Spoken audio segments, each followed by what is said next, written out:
뿌림에 관한 진리를 이제 나누고 있는데 1시간 더 말씀을 나눕니다. 오늘은 오후 시간까지 창세기 37장 말씀을 나눌 겁니다. 첫 시간에 대속죄 절일날 은혜의 보좌, 영광의 보좌에 피를 먼저 피를 뿌리는 것은 보면 속죄소의 동편에 뿌리고 그 다음에 앞에 뿌리고 그 다음에는 위에 뿌리고 이렇게 세 군데를 7번씩 해서 21번을 피를 뿌리는데 참 복잡하죠. 그거 이제 피 뿌리는 거 읽어보면 아주 복잡해. 뭔 소리인지 말이야. 어쨌든 저 시간 말미 부분에 옛사람들은 일반적인 하나님의 은총 아래에 있기 때문에 즉 양심을 다 가지고 있기 때문에 예를 들어서 남의 물건을 가져올 탐심을 품었으면은 대뜸 가서 남의 물건을 아무 생각 없이 그냥 집어오는 사람은 없죠. 짐승은 뭐 그냥 아무 생각 없이 본능 대로 가져오겠지만 갖다 훔쳐다 먹으면 되니까 짐승이야. 그냥 사람은 그렇게를 못하죠. 자꾸 우선은 좌우 앞뒤 다 돌아보고 그 다음에 좀 불안하니까 또 한 번 확인하고 그 다음에 누가 지나가는 것 같으면 좀 기다리죠. 다 지나갔네 싶으면 다시 한 번 확인하죠. 그리고 또 불안해요. 반드시 한 번 더 확인하는 거거든. 그 뭐 나만 그러는지 우리 형제 자매들은 뭐 그냥 뭐 안고 아예 그걸 갖고 올 생각도 안 나지 뭐. 아마 우리 형제 자매들은 하도 저거에서 아예 그런 생각 자체를 안 품을 거예요. 근데 나는 그런 생각 날 때마다 꼭 이렇게 쳐다봐지도 많이 앞이 좌우 이렇게 또 불안해서 한 번 더 확인하고 그냥 꼭 그래요. 어제 뭐 저 오셨다는 그 교황님 그런 분들은 뭐 아예 그런 생각도 안 나겠지. 신이 다 된 사람들인데 뭐 그런 위선 가짜는 복음이 아니죠. 그것은 다 성경을 비난하는 사람들이죠. 인간의 본질을 알아야 되는 거예요. 자, 천연적인 사람의 양심의 소리는 누구나 다 듣는 거예요. 다 듣는데 죄를 이길 능력과 권세가 없다. 왜? 양심상으로 모든 사람 아담 세계에 속한 사람은 다 죽었기 때문에, 즉 하나님과 멀리 떨어져 있기 때문에 하나님의 버림을 받은 상태에 있는 사람들은 죄의 유혹을 이길 힘이 없지요. 그러니까 당신 오늘부터 죄 짓지 말라고 한다고 해서 죄를 안 짓는 게 아니죠. 오늘부터 도 닦으라고 해서 해결되는 게 아니죠. 소용없는 짓을 그렇게 하지 말라 말이에요. 복음은 그 쓸데없는 짓을 하지 말으라고. 어차피 안 되는 거. 그러나 이제 육체의 연습도 약간은 무익이 있어요. 약간은.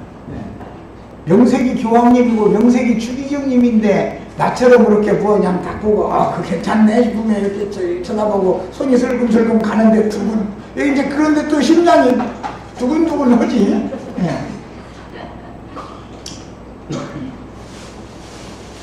이것이 죄가 육체 속에 거하고 있는 죄인의 상태를 인정하지 않으면, 내가 죄인이라는 것을 하나님 앞에 시인하지 않으면 사면을 받을 수가 없는 것이다. 속죄 자체를 안 하니까 내가 죄인이라는 자체를 자기 스스로 위선적으로 부인해버리니까 그럼 하나님이 그와 함께 하셔서 다투어 주실 수가 없는 것이죠. 그런데 옛사람에게는 아무리 다투어도, 하나님이 다투어도 효력이 안 나타나더라 이거예요. 양심상 죽은 자들에게 하나님이 아무리 다투어주셔도 능력이 안 나오는데 어떻게 벌써 오는 것인데. 우리 자매님 아들이 걔 초등학생 때 박인이 말하고 막 예수님은 이러는데 내가 어떻게 예수님 믿는다고 이기느냐고. 그러다니 그 말이 아주 너무 어린 것인데도 아주 솔직하게 대답을 잘한 거예요. 엄마는 그걸 그러니 하지 말라고 하니까 나는 이해할 수 없다는 거예요. 나는 그게 얼마나 정직한 대답이에요. 왜? 막 마귀를 말하고 자기는 예수님 임했는데 자기 속에 예수님 근데 내가 어떻게 이기느냐고 말이에요. 그랬다고. 그 말 들으면 그게 너무 진리하죠. 그런데 많은 사람들이 그거 반대로 말한다 이거예요. 예수님은 이만하고 마귀는 이만하니까 예수님이 이제 자기는 날마다 나는 그냥 날마다 이긴대 그냥. 뭘 얼마나 이겼었는지 모르지만 이래가지고는 구원을 받을 방법이 없는 것이죠. 그래서 죽은 사람의 양심의 소리를 들어봤자 능력이 없고 그 대신 정죄를 받죠. 정죄받죠. 죽은 사람의 양심에서 마귀가 하나님의 율법에 걸어서 송사를 자꾸 하면은 정죄받잖아요. 그래서 유죄 판결을 받게 하는 일에 마귀는 옛사람을 통해서 옛사람에게서 율법의 권능을 가지고 그렇게 칼을 휘둘러 대가지고 영혼들을 다 죽인다 그래요. 마귀가 하는 일은.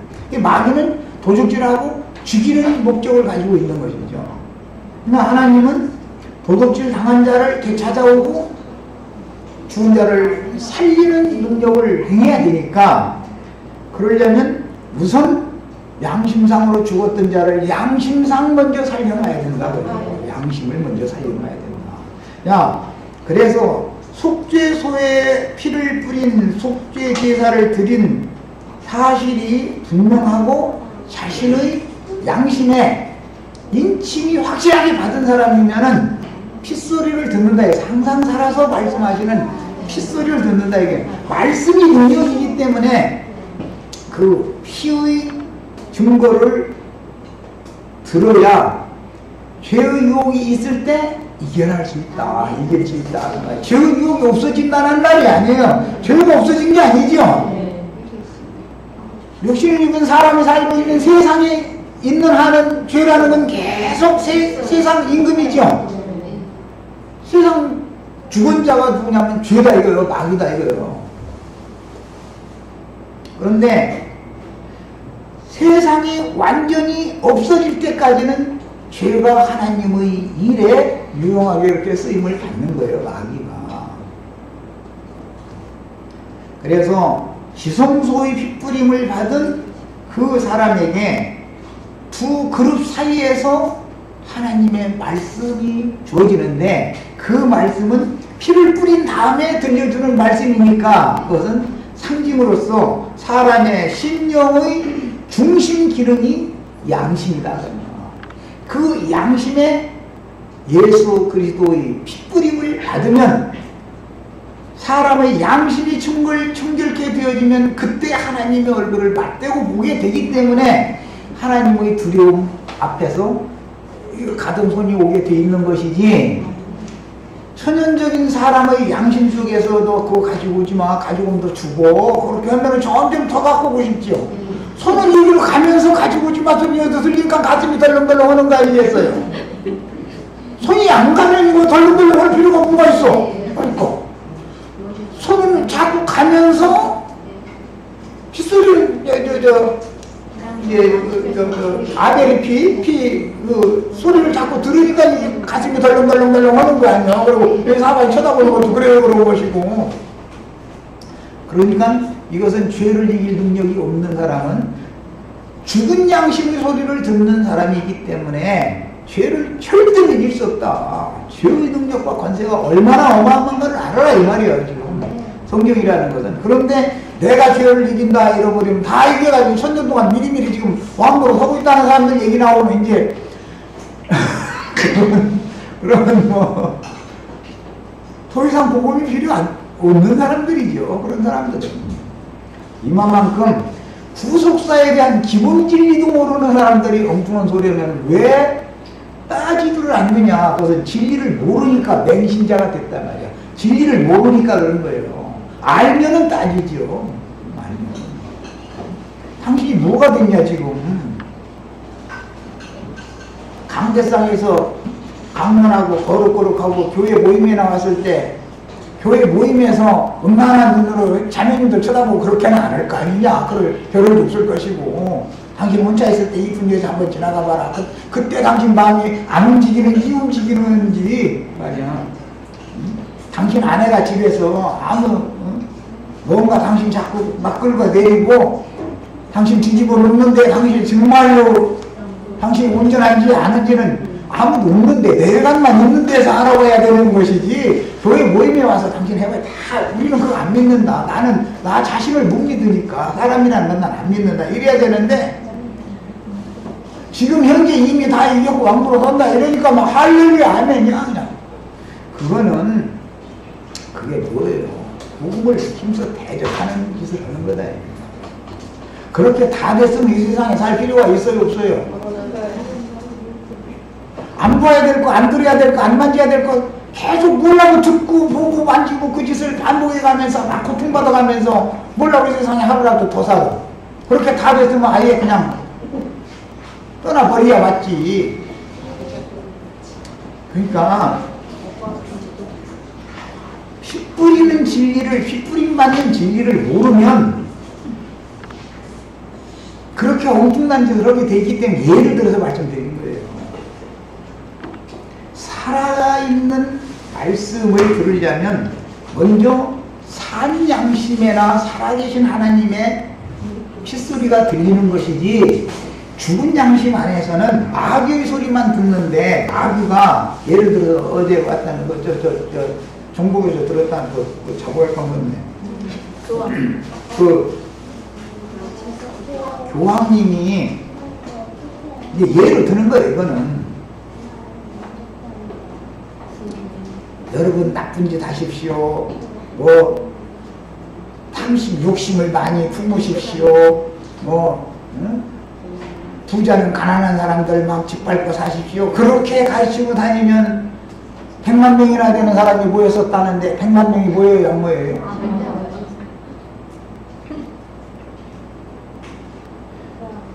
본질이 어둠의 사자임에도 불구하고 반드시 광명의 천사를 가장해서 나타나기 때문에 다 속는다 이거예요.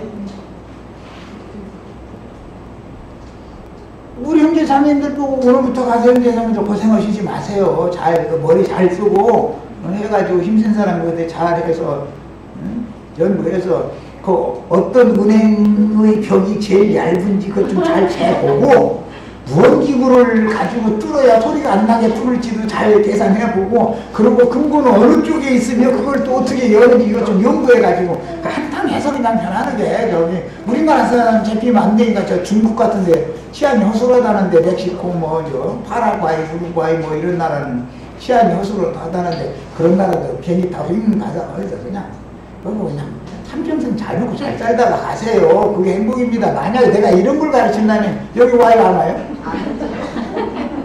그 완전히 가고 한참 남는 기도만 이럴 거 아니에요. 그래서 뭐에 속느냐면은 광명의 전사를 가장하기 때문에 너무 선한 말을 하고 너무 옳은 말을 하기 때문에 속는 것이지 죽은 양심으로는 이것이 위선적인 자가 위선의 말을 하는 것인지 진실을 말하는 것인지를 못 알아 구분을 못한다 이거야. 나처럼 진실을 말하면 능력이 없는 종이야. 사람은 다 이럴 수밖에 없는 존재로 하나님이 일부러 이렇게 만들어놨다. 양심상 다 죽어있기 때문에 나름대로 자기 양심 바르다고 자랑하지 말아라. 하나님 앞에 양심 바르니까 하나도 없다. 네. 이렇게 가르쳐버리면은 이 사람들이 여기 자리가 그래서 안 차는 거예요. 몇 명 안 되는 자리 만들어놨는데 왜 이렇게 안 차? 진솔하지 않은 것이 하나님께는 가장 가증한 거예요. 하나님 앞에는 그냥 찬송가 있는 대로 내 모습 그대로 내 모습 이대로 그냥 주님 앞에 그냥 정직하게 나오는 사람이나 덮임을 받는 것이지 자기 스스로의 좋은 옷 입고 나오는 사람은 하나님의 피로 덮어줄 필요가 없어요.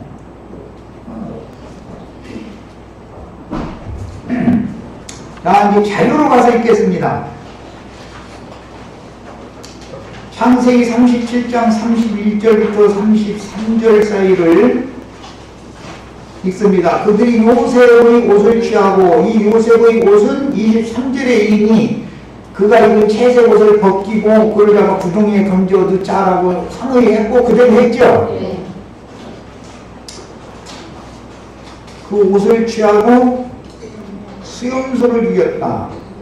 이제 성경에 짐승인데 대속제물로 드려지는 짐승인데 수컷을 드리는 경우와 암컷을 드리는 경우는 달라요. 수컷을 드리는 경우는 제사장들이 드리는 경우고 암컷을 드리는 경우는 백성들 개개인의 죄과를 위해서 드리는 경우예요.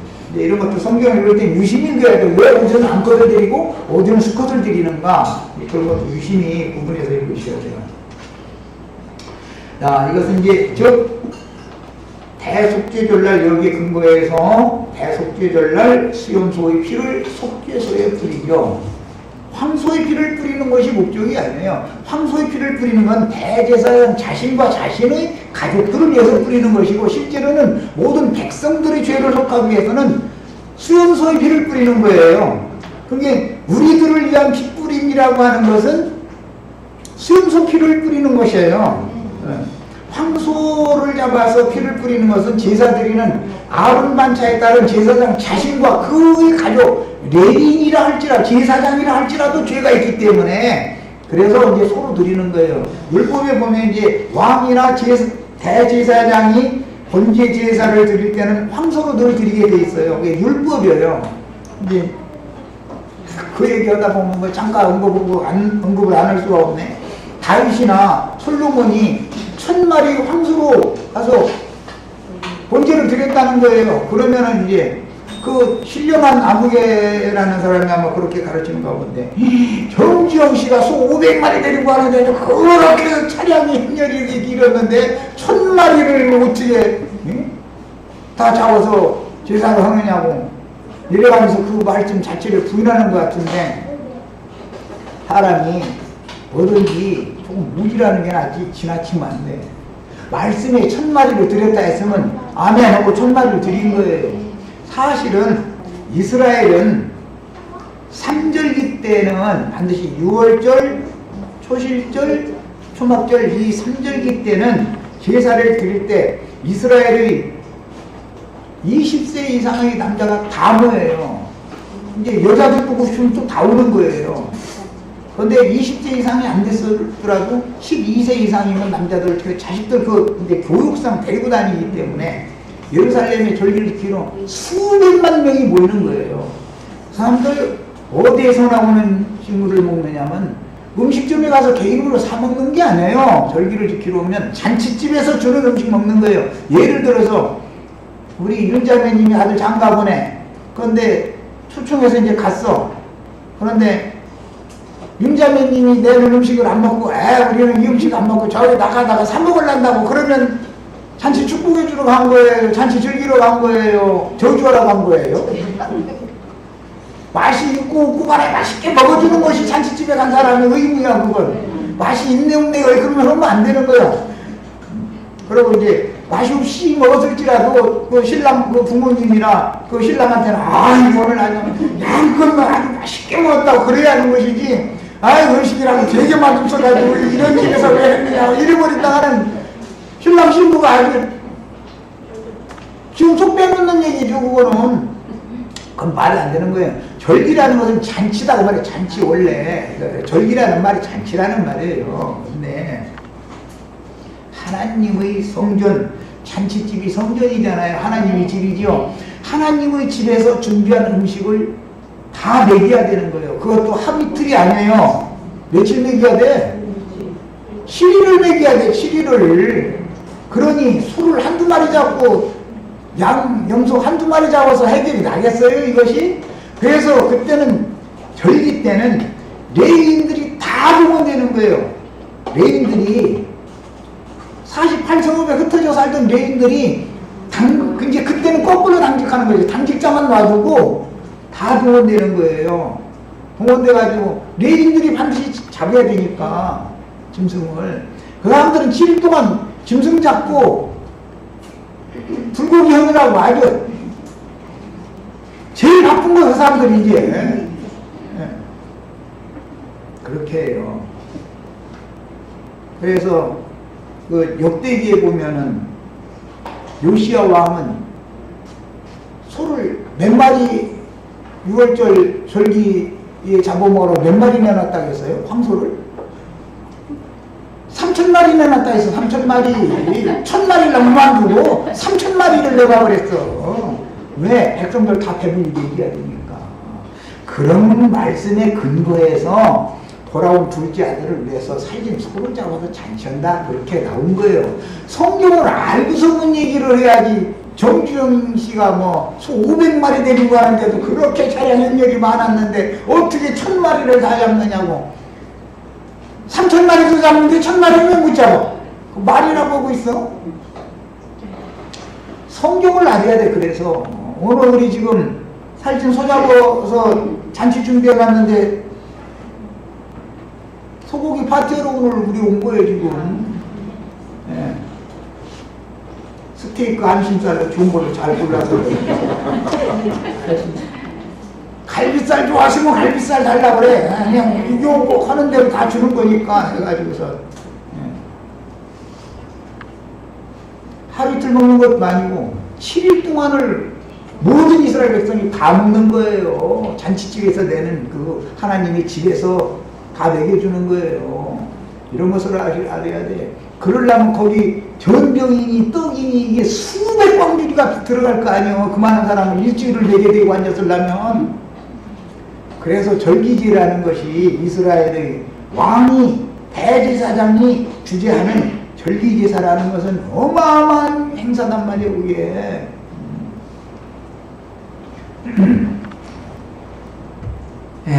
그 다음에 수염소를 죽여서 그 옷을 피해 적셨다. 수염소가 죽은 것은 대신 죽은 것이지 아버지가 알기로는 요셉이 피를 흘려 죽었다고 지금 알고 있죠. 수염소의 피는 요셉의 피와 동일하죠 지금. 그렇단 말이에요. 피는 생명이에요. 수염소의 생명으로 요셉의 생명을 대신했다 그 말이에요. 야, 예수는 세상 죄를 지고 가는 하나님의 어린 양으로만 죽는 게 아니고, 즉 유월절 양으로만 죽는 게 아니고 절기를 위하여, 속죄절 절기를 위하여 하나님께서는 무죄하시고 죄를 알지도 못하시고 죄와 상관없는 그분을 죄로 삼으사 죄가 되사 죽게 하셨다 그랬어요. 나 그것은 염소로 죽였다 그 말이야. 예수님이 죄 자체가 된 거예요. 염소로 죽는 거예요. 예수 죽는. 두 번째 죽음은, 첫 번째 죽음은 세상 죄를 지고 오는 양으로 죽는 거예요. 양으로. 그것은 아벨의 제사를 먼저 실현을 해야 되니까. 그러나 초등학 때 범한 죄가 또 있기 때문에 유월절을 피뿌림을 받은, 유월절 양으로 피뿌림을 받은 사람들이 또 죄를 범하면 범법함을 인하여 더하여 준 거 율법이죠. 율법에서 속량받게 하려면 염소로 또 죽어야 된다 그 말이야. 황소로 죽어야 되고 염소로 죽어야 된다 그 말이야.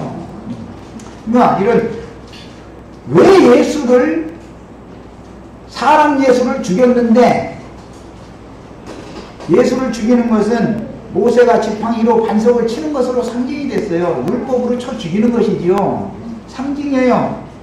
예수가 죽었으면 끝나야지요. 그런데 사도들을 이어서 다 왜 또 죽여야, 증인들을 수가 찰 때까지 계속 죽이는 건 왜 그러는 거예요? 두 번째 것을 완성하기 위해서 그러는 거예요. 예수의 죽음으로 모든 것이 끝나버린 게 아니에요. 그것을 알아야 돼. 피의 양이 채워져야 된단 말이야. 그래서 우리 형제 자매님들은 예수의 죽으심이 효력이 있게 되려면 증인들의 피 흘림이 반드시 필요한 거예요. 아벨의 피만 호소를 하는 게 아니에요. 예수의 피만 호소를 하는 게 아니에요. 목배임을 받은 자들의 영혼들이 제단 아래에서 호소를 하는 거예요. 그것이 완성이다 이거예요. 그 호소가 이루어져야 된다 그 말이야. 말씀대로 응해야 된다 그 말이야. 피 흘린 자는 피로, 율법에 의하면 피는 피로죠. 이는 이로, 눈은 눈으로 받는 거예요. 율법을 완전케 하려면 어떻게 해야 되겠어요? 피를 흘려주는 자들이 있어야 되겠죠. 피 흘림 당한 사람들이 있어야 되겠죠. 예수님 죽은 것으로서 끝난 게 아니에요. 유대인들이 뭐라고 말을 해요? 그 피를 우리와 우리 자손들에게 돌리소서. 그러면 우리와는 예수의 피를 흘리는데 일을 했지만 그 자손들이 또 피를 계속 흘려야 된다 이거예요. 그래서 성경을 완성하는 것은 예수님이 반드시 2번 침을 받아야 되는 것이지 한 번만 치는 일이 없어요. 야, 형제 자매님들을 자기네들의 율법에 의해서 정죄하고 죽였다. 그러면 형제 자매님들을 죽인 것은 예수를 2번 죽이는 일이다. 이것을 알아야 돼요. 원래는 예수의 죽음은 단번으로 모든 것이 다 끝난 거예요. 그런데 예수의 죽음에 대해서 안 믿으니까, 2번째 죽음이라는 것을 모르니까 6월절 양으로 죽은 것만 믿지 속죄절 염소로 죽은 사실에 대해서는 이해가 없는 거예요. 그러니까 2번째 죽음이 또 필요하게 된 거예요. 안 믿는 사람들을 위해서 죽은 게 아니죠. 이제 광야에서 첫 언약을 받은 사람들의 범죄를 인하여 예수가 죽은 것은 불신자들을 위하여 죽은 게 아니죠. 6월절 양으로 죽은 것은 애국 사람들을 구속하기 위하여 불신자들을 위하여 죽은 거죠. 이치를 알아야 된다 이거예요. 한 번 믿기만 하면 모든 것이 다 되는 게 아니다 이거예요. 그래서 핏부림의 진리라는 것이 예수의 피라는 말이 나오고 그리스도의 피라는 말이 나오는데 이런 왜 용어가 바꿔지는지를 알아야 된단 말이에요. 왜 용어가 바꿔지는지. 우리는 예수의 몸을 세우는 사람이 아니죠. 예수의 몸 세울 수 있어요? 없어요? 예수의 몸은 못 세워요. 우리가 사랑 예수의 몸을 무슨 재주로 세울 거예요? 그리스도의 몸을 세우는 사람들이지. 그 그리스도의 핏부림을 받아야 그리스도의 몸을 세울 수 있다 이 말이에요. 성령의 증거가 이렇게 중요하다 말이에요. 예수 살아계신 인자 예수님의 증거만이 중요한 게 아니라 성령이 하시는 말씀이 더 완성이니까 예수의 말씀을 완전하게 이루는 것은 성령의 증거를 할 수 있는 것이다 그 말이에요. 핏부림이라는 것은 말씀 증거를 말하는 거예요.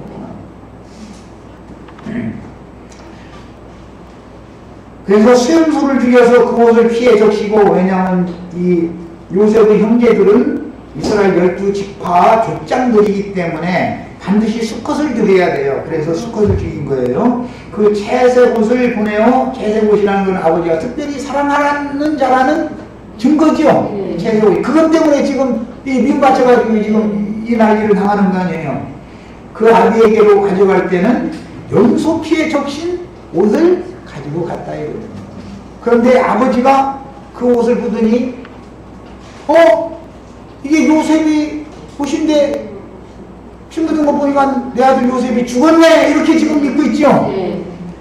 요셉이 죽었다고 믿는 사람은 야곱과 루벤 2사람만 요셉이 죽은 줄 알고 있고 나머지는 다 요셉이 지금 멀쩡하게 살아가지고 애국으로 팔려간 거 다 알고 있죠. 그런데 아무래도 안부서는 아버지 슬퍼하시지 마세요. 우리가 있잖아요. 우리가 너희도 중요하지만 이 요셉이 얘가 이거 죽었다는 거 나는 살맛 안 난다. 지금 나 수월로 다 데려가겠다 이랬다는 거예요. 그러니까 10아들 못지않은 한 아들 뭐 딸 이제 아들이 아니라 딸이지 세상에서 이제 아들놈들은 별로 잘 그 부모님 전화도 잘 않고 잘 찾아오지도 않고 그런데 그 딸은 그렇게 그 친정 그 아버지 어머니한테 그렇게 마음을 두고 있으면 10아들 못지않은 딸 됐다고 자랑을 그렇게 말하죠. 그런 것처럼 지금 요셉은 10아들 못지않은 아들이다 이거예요. 나중에 그 창세기 44장 이후에 보면은 요셉은 기왕 그럼 없어졌으니까 이제 누가 내 생명과 결탁됐기 때문에 만약에 그놈마저 이루면 나 슬피 울려 수월로 내려간다고 수월로 내려가는 얘기를 또 했죠. 그 베냐민이죠 그게. 그러니까 요셉과 베냐민은 아주 특별히 사랑을 하는 사람이에요 그게. 이제 우리는 요셉이 될 수는 없고 우리는 다 베냐민이 될 수 있는 거죠. 그러니까. 그래서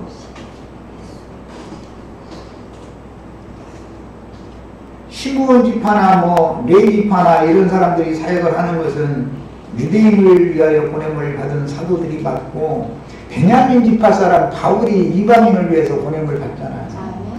언제나 두 번째 것은 이렇게 돼 있어요. 성경에 짝을 맞추느라 그러는 거예요. 그 아무 지파 사람이나 하나님 중으로 불러 쓰면 되는데 왜 꼭 베냐민 지파 사람 사울이라는 불러다가 사울은 사도행전 13장에 보면 예수님이 보낸 게 아니죠. 성령이 보냈다고 되어 있죠.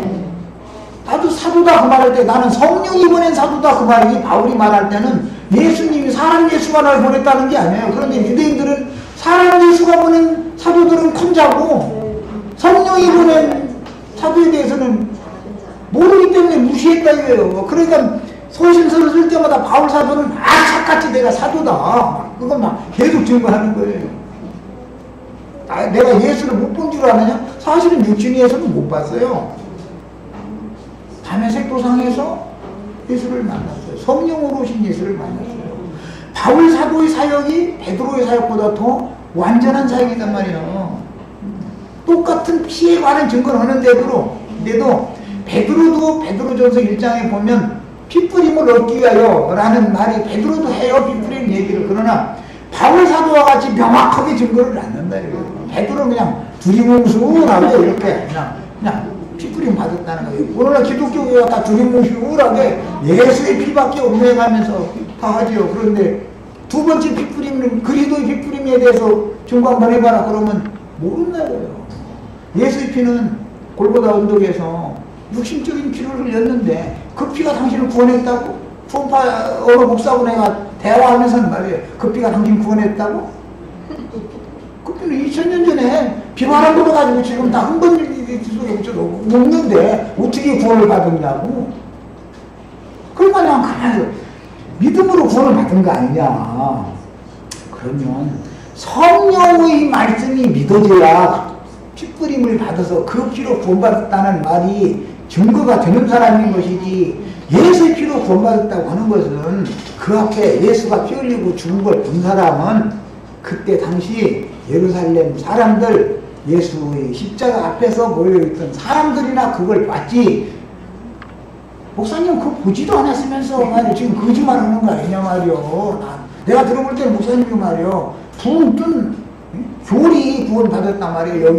여기서 구원받았다고 하고 있는데 이거 여기로 내려와야 되는데 이 말 못 알아들을 거라고 막 이게 화가 나가지고 막 가방 가지고 그냥 나 같으면 그 소리가 뭔 소리냐고 물어봐. 나 같으면 그리고 대화를 더 하자고 해서 그냥 밥도 안 먹고 그냥 가버리는 거야. 그런 분도 만나봤어요. 이마만큼. 그런데 그분만 또 어제 또 기독교는 피 뿌린 얘기하면 또 아예 그것도 몰라. 그분들이 가르치는 그런 증거마저도 몰라. 그분들은 히브리서 9장 10장 아주 레파토리가 정해져 있어. 그분들 이제 뭔 구절 딱 내놓고 그 다음에 이제 히브리서 9장 12절부터 이제 이 얘기 할 것 하나 딱 그 얘기하거든. 나는 그 사람들 하도 많이 만나봐가지고 다 알고. 예. 그 다음에 요셉의 형들이 요셉을 판 후에 그 아비를 속여서 요셉이 들짐승에게 쫓겨서 죽임당한 것처럼 이것은 꾸몄는데, 이것이 곧 대속의 진리를 여기서 지금 제시해주는 역사적인 사건이죠. 요셉의 피를 흘린 것이 아니라 실제는 수염소가 피를 흘린 거예요. 그러니까 요셉과 수염소는 생명이 동일시 된다는 거예요. 동일시 되는 거예요. 자, 이걸 동일시 하기 위해서 제사장은 수염소를 죽이기 전에 그 머리에 두 손을 얹어서 안수를 하지요. 안수를 해요. 그런데 이런 진리도 몰라가지고 막 목사님한테 가서 막 안수받으나 돈부따리 가지고 가서 막 머리 갖다 대밀고 막 이러고, 이게 얼마나 무지한 사람들이 하는 짓이란 말이에요. 그런 죄 때문에 예수가 두 번 죽는 거 아니에요. 두 번째. 이미 죽은 예수인데 성령의 증거를 안 받으려고 그러는 거예요. 그런 사람들은.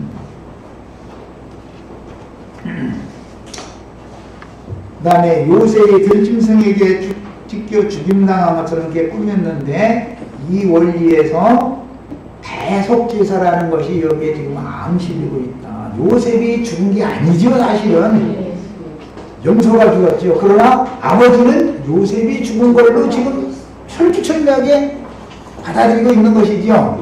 자, 수염소가 죽으면 요셉이 죽은 거예요. 하나님 아버지가 생각할 때는 그렇다 이거예요. 이런 원리가 적용될 때 이것은 믿음으로나 내가 죽어야 되는데 무지하신 예수님이 죄로 삼아 예수를 하나님이 십자가에 못 박아 죽게 만들었다고요. 이게 이제 고린도후서 5장에 나오는 말이에요. 자, 이제 첫 번째 항목 피 흘림과 땅에서 핏소리가 호소함, 이것은 그냥 찾아 읽지는 않고 그냥 설명만 하겠습니다. 창세기 4장 10절로 11절에 보면 네 아우의 핏소리가 땅에서 나에게 호소하느니라. 우리 하나님께서 가인에게 그렇게 말씀하셨죠. 그러니까 피는 생명이니까 땅속에 흘려졌을지라도 땅속에서 살아서 계속 하나님과는 교통을 한다 그 말이에요. 하나님과는 물리적으로 볼 때는 아벨이 죽어서 죽임을 당했지만 아벨이 흘린 피는 하나님과 계속 교통을 한다고요. 그 다음에 히브리서 12장 24절에 피 흘림이 없으면 삶도 없다 그랬어요. 이것은 이제 민수기에서 이게 인용하는 말인데 이따 민수기는 읽어보겠습니다. 계시록 6장 10절에 보면 제단 아래에 영혼들이 우리 피를 시원하여 주지 아니하시기를 어느 때까지 아니하시나이까 계속 살아서 호소하지요. 피는 생명이니까.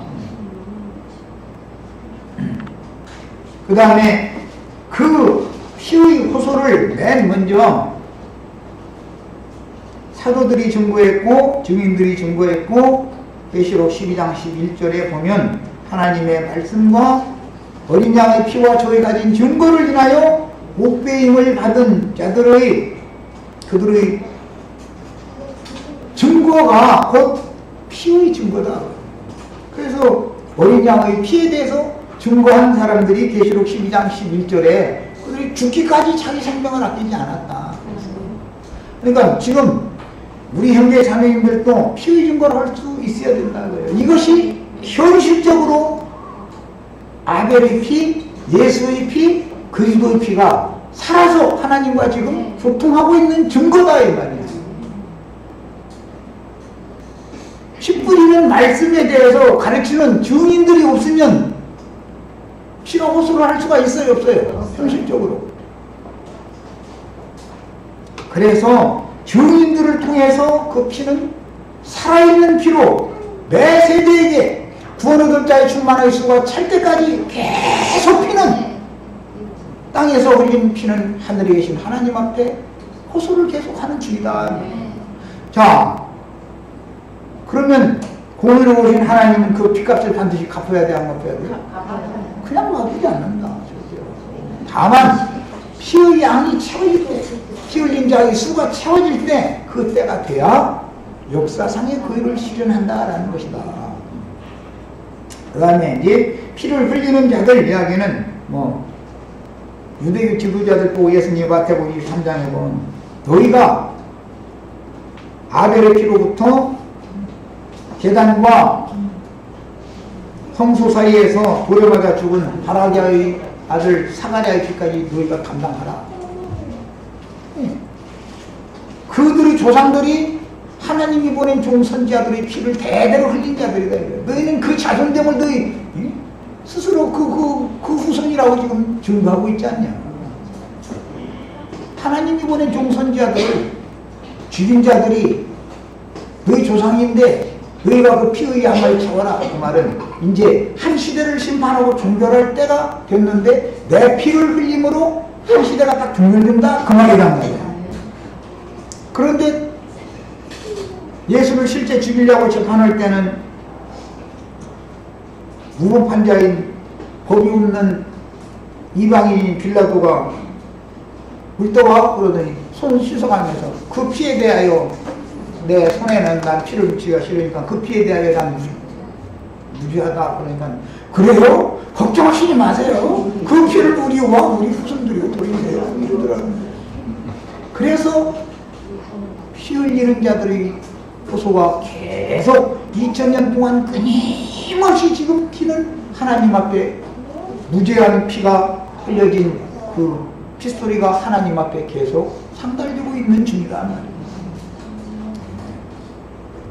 이 사실을 우리는 지금 혹시 우리가 최후의 증인으로 증거하다가 우리가 죽임 당하는 이제는 소위 말하는 율법과 선지할 때는 예수의 피로서 한 시대가 종결이 됐지만 그리스도의 피는 형제 자매님들의 피의 양이 채워지면 한 시대가 다시 한번 또 종결이 되는 거예요. 반드시 새 시대를 이끌어오기 위해서는 옛 시대를 청산해야 되기 때문에 뭘 하느냐? 피 흘림으로 하는 것이다.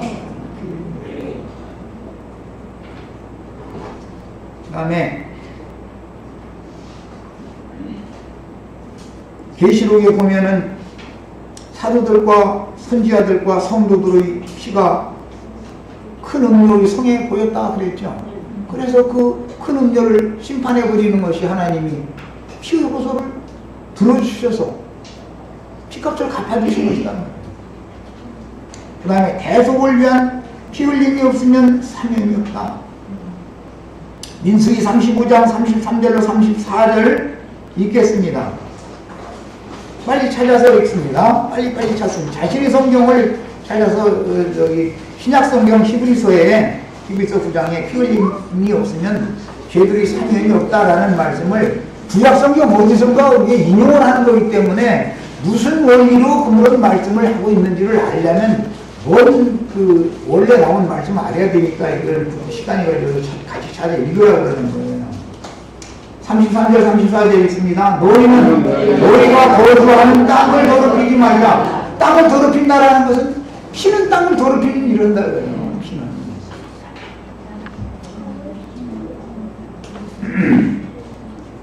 피는 땅을 더럽히나니 피 흘림을 받은 땅은 그 피를 흘리게 한 자의 피아니면 속함을 받을 수 없다. 피를 누군가가 누구의 피를 흘렸어? 가인이 아벨의 피를 흘렸어. 그러면 가인의 피 흘림이 없으면 가인의 죄는 용서받지 못한다. 그러니까 궁극적으로 보자면 율법으로 하자면 내가 누군가를 죽였으면 나도 죽임을 당해야 되는 것이죠. 이걸 일러서 고해, 그 죽이는 사람, 보수자라 그래요. 그 보수자가 예수님이다. 그래서 예수님은 네가 지금 당장 돌아오고 억울한 것 같지만 뭐서 갚는 건 나한테 맡기고 너는 그냥 전도나 해라. 그럼 전도나 해라 라는 말은 증인이 되어라 라는 말은 너는 피의 증거를 하다가 네 피가 흘려져야 된다 그 말이죠. 그래서 그게 증인이라는 말은 순교한다라는 말이 거기에 포함이 되어 있는 거예요. 그래서 이 말씀이 이제 히브리서에서 인용을 했는데 히브리서 9장 가서 읽겠습니다.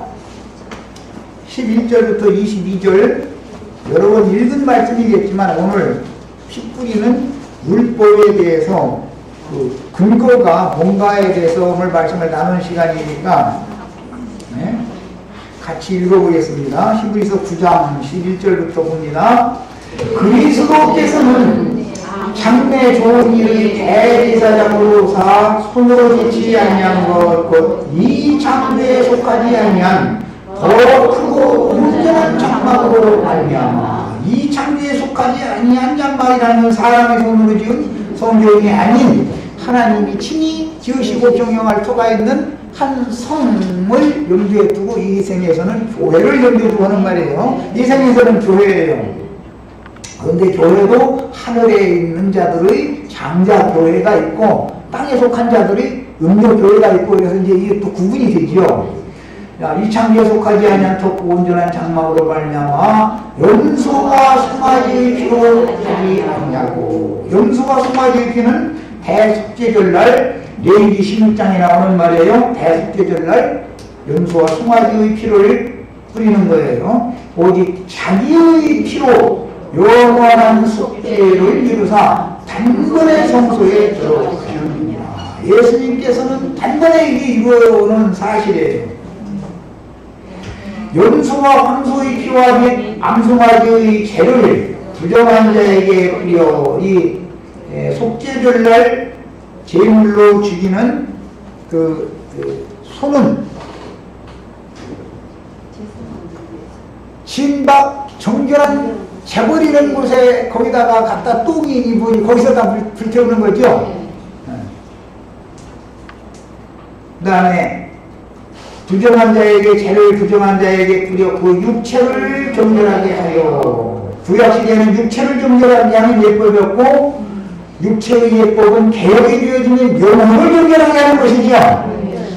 그 앞절에 10절에 보면 이런 모든 제사법이라는 것은 개혁할 때까지 맡기는 육체 예법이다 그랬죠. 그러니까 육체를 정결케 하는 것은 율법제사단 말이야. 그러면 이제 오늘 우리는 영혼을 정결케 하는 완전한 제사라는 거예요. 그러니까 육체를 정결케 하는 제사보다 영혼이 정결케 되는 것이 더 완전한 제사죠. 일단은 두 번째 시간 여기까지 합니다.